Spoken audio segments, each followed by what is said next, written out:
So today we're gonna build a queue using stacks. So a queue follows the FIFO principle, first in, first out, and a stack follows the LIFO principle, last in, first out.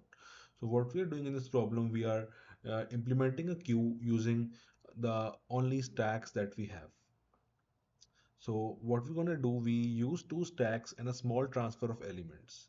So intuition behind this problem is that if I reverse the element twice, I get the original order.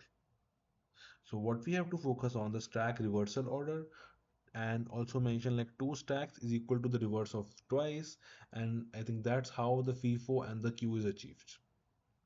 So for that, what we will do, we will make two stacks S1 and S2. So S1 is for the NQ, the input stack, and S2 is for the DQ, the output stack. That are the operations for the queue.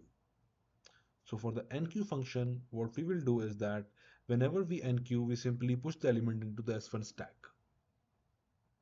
And for the DQ function, what we will do is like we will first check if S1 and S2 is empty. If S1 and S2 is empty, we will just return that like the queue is empty. And if not, we will just proceed further. And we will check like if S2 is empty, we move all the elements from S1 to S2. So what we'll do this, like this will reverse the order and expose the oldest element on top of S2. So let's also dry run this code and check how we are doing that. So right now we have 10, 20 and 30 as enqueued into the queue. So if we see the S1 stack has 10, 20 and 30, S2 stack is empty and top of S1 is 30. Now what we will do, we will print the front of element of queue. So for that there is also a function that if you see it is doing this, it's following the same principle as the dequeue function. So what we will do in that, we will just like dequeue the element. The S2 is empty, so the move all the element from S1 to S2.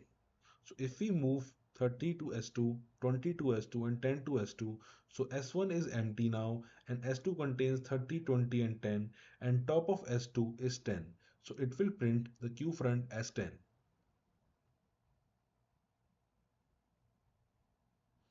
And then we will also pop out the two elements as we are doing the two DQs. So it will first pop out the 10 and then S2 is not empty, so it will do no transfer and then it will out 20 as the second element, as you can see it in the output as well.